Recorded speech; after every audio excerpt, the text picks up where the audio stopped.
Hi అండి, welcome to చామోస్ kitchen. నేను ఈరోజు చేసిన రెసిపీ అపోలో ఫిష్ ఫ్రై అండి.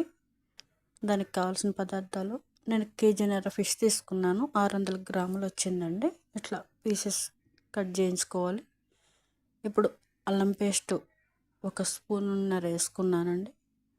కార్న్ఫ్లోర్ 2 స్పూన్లు, మైదాపిండి 2 స్పూన్లు అండి, కారం 1 స్పూను, ధనియా పౌడర్ 1 స్పూను, గరం మసాలా 2 స్పూన్లు వేసుకోవాలండి. పసుపు, సాల్ట్ తగినంత వేసుకొని మంచిగా కలుపుకోవాలి. ఒకటి నిమ్మకాయ చెక్క తీసుకోవాలి, పిండుకోవాలి. కార్న్ఫ్లోర్ 2 స్పూన్లు వేసుకోండి, మంచిగా పట్టాలి కదా. మైదాపిండి 2 స్పూన్లు సమానంగా వేసుకోవాలి. ఇలా నిమ్మకాయ చెక్క ఒకటి పిండేసుకున్నాం. ఫుడ్ కలర్ కొంచెమేనండి, వద్దనుకుంటే స్కిప్ చేసుకోండి. మంచిగా మసాలాలన్నీ వేసుకొని అల్లం పేస్ట్ చెప్పాను కదా, స్పూన్నర, ఇవన్నీ కూడా వేసుకొని మంచిగా కలుపుకోవాలండి. ఆయిల్ వేసుకోవాలి. మంచిగా ఆయిల్ వేసుకుంటే పడుతుందండి. పసుపు చెప్పాను కదా, ఇంగ్రీడియంట్స్ అన్నీ ప్లేట్లో ఉన్నవన్నీ కూడా చూసుకోండి. ఇట్లా కలుపుకోవాలి. మంచిగా ఇలా కలుపుకొని పెట్టుకుని నేను ఒక 1/2 అవర్ కలుపుకున్నాను.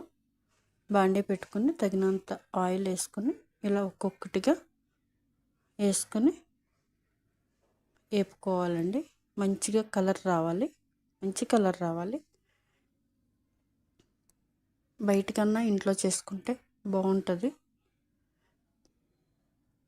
కొంచెం మనకి రేట్ కూడా బయట ఎక్కువ కదా.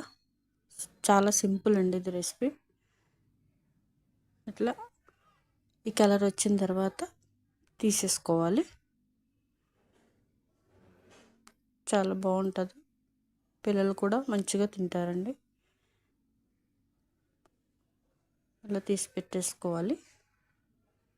ఇలాగా కూడా తినొచ్చు, కానీ నేను కొంచెం వెల్లుల్లిపాయ, పచ్చిమిరపకాయలు, కరివేపాకు, కొత్తిమీర వేసి తాలింపు వేసానండి. బాండి పెట్టుకొని అదే ఆయిల్ వేసుకున్నాను. వేసుకుని ఎల్లుల్లిపాయలు 2 చూపించాను కదా, అవి చిన్న పీసెస్ కట్ చేసుకున్నాను. పచ్చిమిరపకాయలు కూడా ఇట్లా పీసెస్లా కట్ చేసుకోవాలి. మంచిగా వేపుకోవాలి. ఆయిల్ పెద్ద ఏమీ వేసుకోవద్దండి, ఎక్కువ.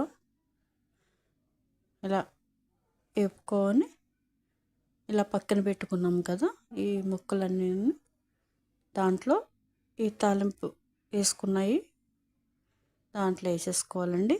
రెడీ అయిపోయిందండి అపోలో ఫిష్ ఫ్రై అండి. చాలా బాగుంటుందండి.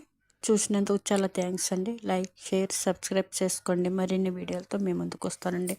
చాలా థ్యాంక్స్ అండి.